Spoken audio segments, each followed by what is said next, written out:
Hello, everybody. Today we are looking at a few different storm systems. Well, this one isn't for.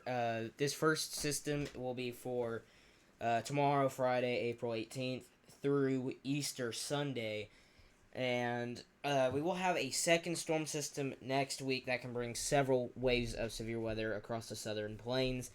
Start with this specific forecast is for just tomorrow, Saturday, and Sunday, and I guess a little bit of today as well for that storm for the storms going on in eastern Nebraska and Iowa. But right now, there's two distinct storm systems that we could make out right now. Here's one right over Nevada, Utah, and a bit of Idaho there, and one out in the Pacific coming on to California. These two storms will merge as they go into the southern and central plains, where we have a pretty strong jet stream here. But it is definitely looking like a pretty decently strong jet stream, up to 80 knots there, and there for Kansas, Nebraska, and another spot. But as we go off into Friday afternoon and evening, the jet stream continues to get stronger as it goes into the plains, but as it passes off by, we have the main low back here towards the west. But as the storm quickly moves on by,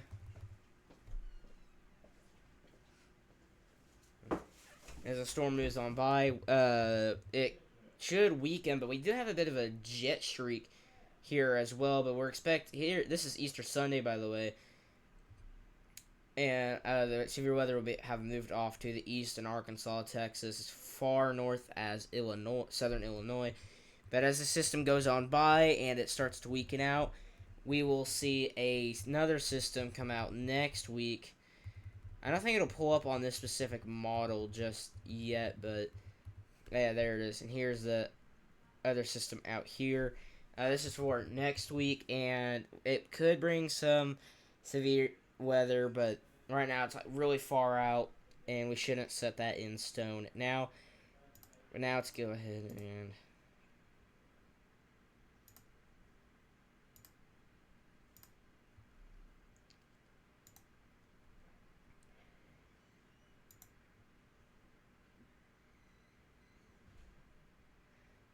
we're looking at here the HRR model, the HRRR model for temperature right now.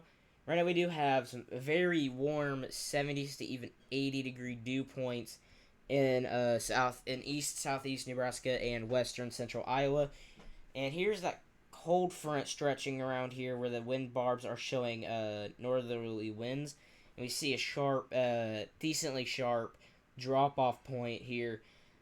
This is just about where that cold front is. It's a little bit harder to distinct to that right now, but right now it is kind of drooped over central to northern Nebraska, and it quickly shoves off to the east into South Dakota there. But we do have that severe weather threat, including tornadoes there in far eastern Nebraska and western Iowa. We'll get to that here in just a moment. But as this quickly surges off to the south late this evening and overnight, it should be relatively kind of cool out there. But dew points, we're still seeing a bit of a return, but we are seeing 60s popping up now in Nebraska, eastern Nebraska, and far western Iowa. But right now, we're expecting only upper 50s to low 60 dew points there across Iowa and Nebraska. But as that cold front surges southward, you can kind of see where it's at here. It's right along here pretty much. But as that cold front surges southward, it'll take some of that moisture with it. But a lot of that moisture will stay up north. And then as we go into reflectivity here, actually, let's not go into reflectivity just yet. Let's go and look at some other things right here. We got mixed layer CAPE, or instability in the atmosphere. At this time, there is a tornado watch issued, by the way, but CAPE value shouldn't be too high. Looks like up to 2,000 joules per kilogram, which is plenty enough to still get a couple storms going to produce large hail damaging winds and a couple tornadoes. But it's going to look at the storm relative helicity at 0 to 1 kilometers above ground level. And it's not looking too impressive to me, actually. We will have somewhat of a big surge there, but that's kind of overnight hours. You can see it where that cold front's at right here as well. That's where the cold front's at, but again, I'm not 100% too concerned about this now. And then let's go over to updraft helicity here real quick. And it's going to move this down a little bit. And we can see a few storms go off there in eastern Nebraska going into western Iowa. The HRRR model does bring a pretty strong cell there in western Iowa. But right now, it really is just like one or two storms that do go up. And yeah, there's a second one down there. Maybe a third one popping up here as well. But as a cold front surges southward, it will cut off that tornado threat. And here is reflectivity. Let's go into composite reflectivity. Personally, I like composite reflectivity a little more on the HRRR model. But going off, we do see supercells up here in southern Minnesota. Those are going to be primarily hailers. But later on right now, in the evening hours, obviously, we see supercells start to go off. I'm more concerned for these southern ones down here. The further north you go, the higher chances you'll see only hail and a few gusty winds. But as these storms go off into Iowa, they kind of cluster up a little bit here, and that tornado threat should gradually go down. And very early Friday morning, it does look like another cell does go off there, but the cold front should have cut it off by now. And as these storms continue off to the east, they will gradually weaken overnight. Now looking off, let's go in.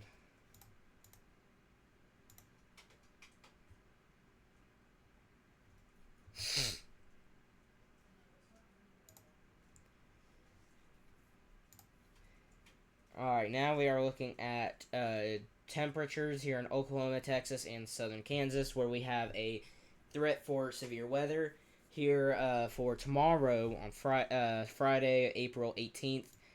Let's go ahead and go up to Friday. Southerly winds cranking up to, at times, 60 miles per hour in some areas will just transport a lot of moisture northward. And temperatures will also rise, particularly in western Oklahoma and northwest Texas. Those areas, which we'll get to in a bit, does see way more heating throughout the day. And as Friday does go by, we see that cold front starting to sneak in there in northwestern Oklahoma. And as we continue off into Friday, we see that peak heating take place out here, where we see more 80s, low to mid 80s out here in this area, which is the area of concern. But as we enter Friday evening and into the overnight hours, we see that cold front continuing to stretch down here. Now, the HRRR model does bring up to 90s, which is very, very warm. I believe that is a little bit above average for April.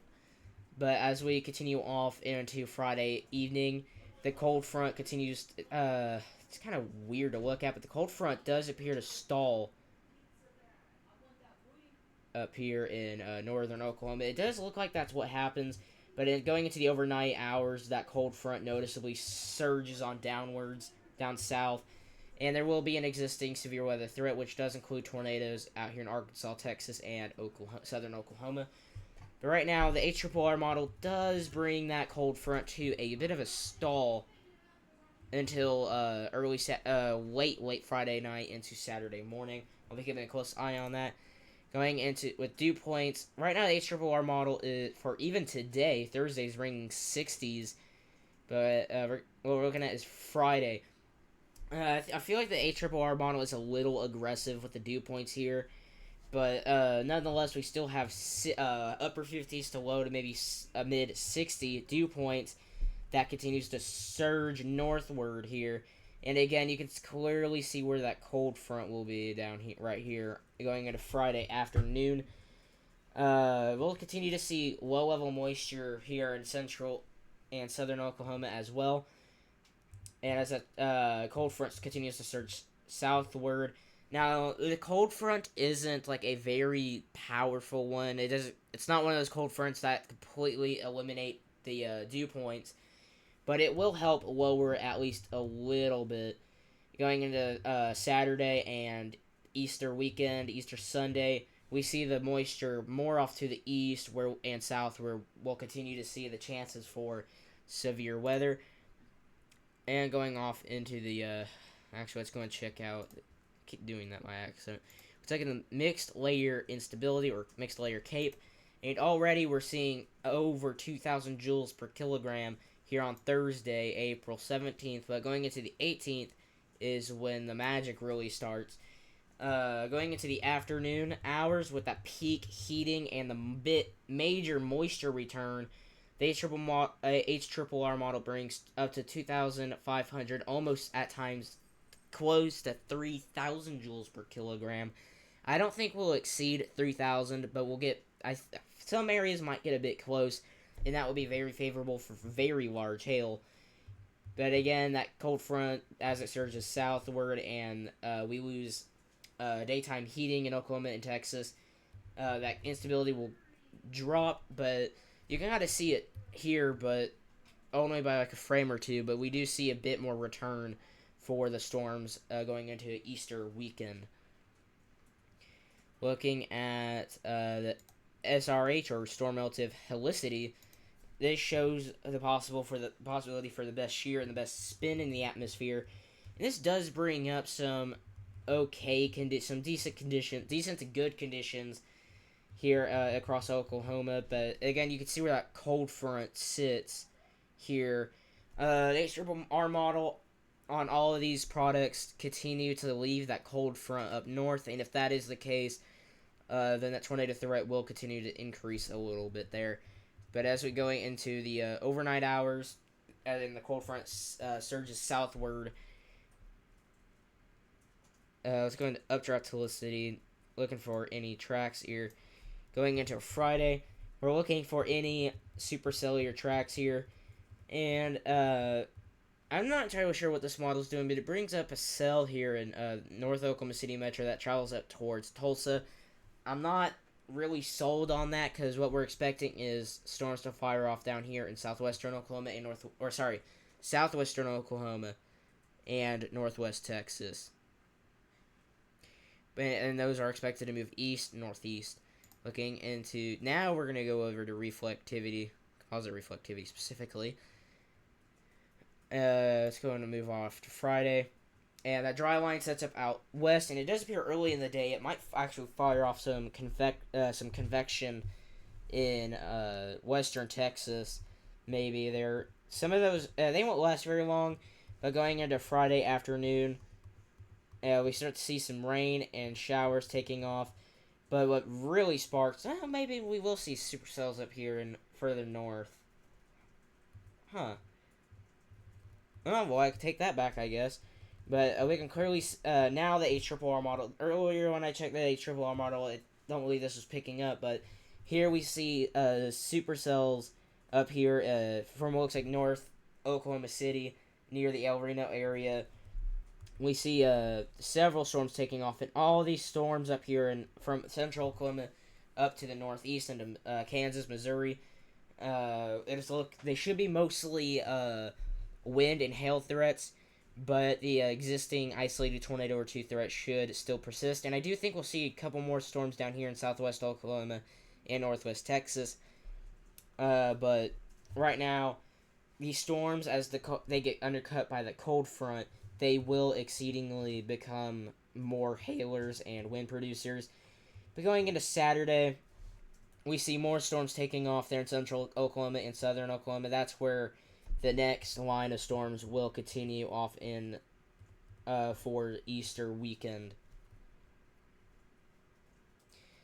Now, another storm, I don't know if the GFS will pick it up now, but there was the possibility, there still is the possibility for, let's go into precipitation type here, there still lingers to be the possibility for storms to take off Uh, if we can see on Saturday and Sunday in the GFS model, does pull up those storms there for Easter weekend.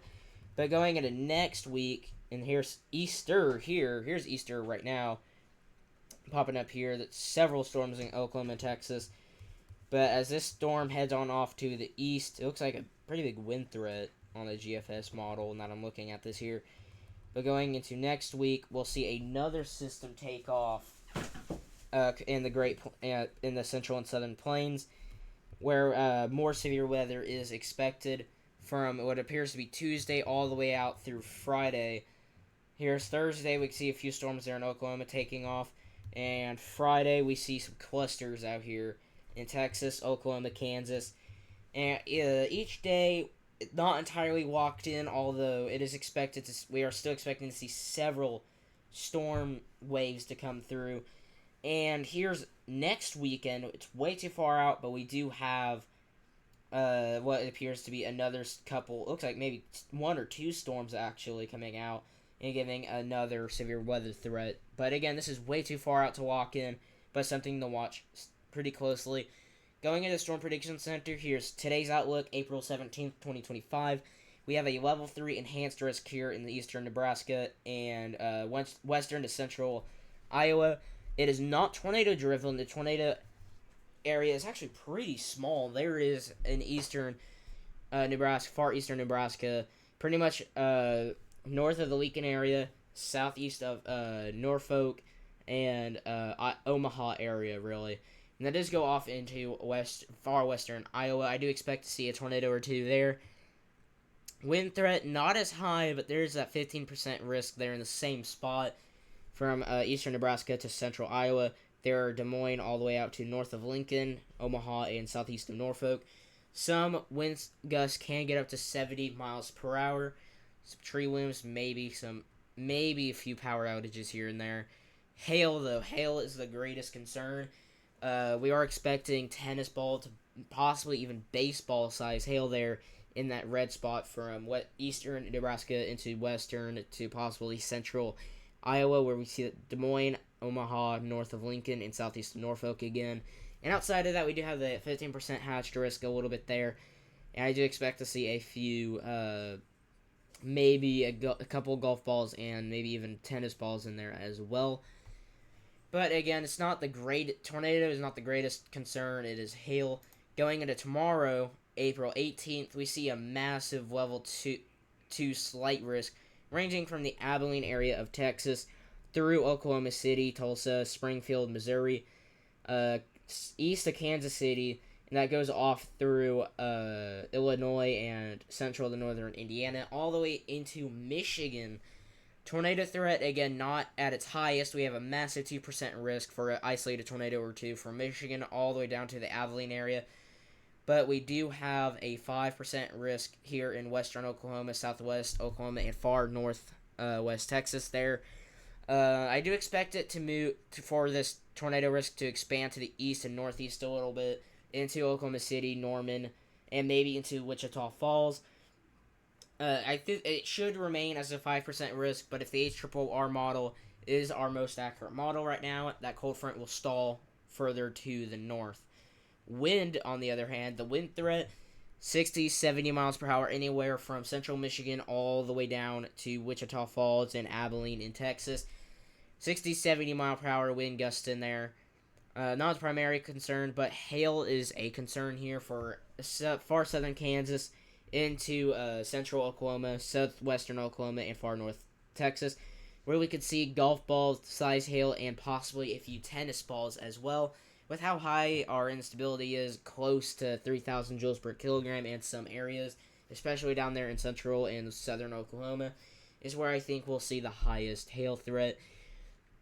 But again, it's not actually all that high today. It's not a high-end day, obviously. There still is a slight uncertainty here, but there is likely going to be no cap. But I will check tomorrow morning for the sounding. But right now, if there will be a enhanced risk, it'll be probably from central Oklahoma around the Oklahoma City area down southwest for a greater hail risk. Maybe up north to where we saw those supercells taking off in northern Oklahoma on the HRRR model. Going into April 19th, we see a level 2 slight risk again from southern Texas that stretches up north through Abilene, Dallas, Fort Worth, Wichita Falls, and it does go through southeast Oklahoma and northwest Arkansas and southern Missouri. Tornado threat is there. I think we'll see a 5% risk somewhere in there. Hail should be relatively small or quarter to $half size. Maybe a couple isolated golf balls. Not totally sold in on that. And some wind gusts 60, 70 miles per hour. And we do have a marginal risk that stretches way off to the east into western Pennsylvania. Going into Easter Sunday, we have a 15% risk out here from eastern Texas into northern Louisiana, pretty much all of Arkansas, southern Missouri, and far southern Illinois. Tornadoes, damaging winds, and a few tornadoes are all possible. Now, another very big concern is flooding. Going into April 18th, there's a level 2 slight risk there in central Oklahoma that does stretch off to the northeast into Tulsa area, and that continues off to the east into the Springfield area of Missouri.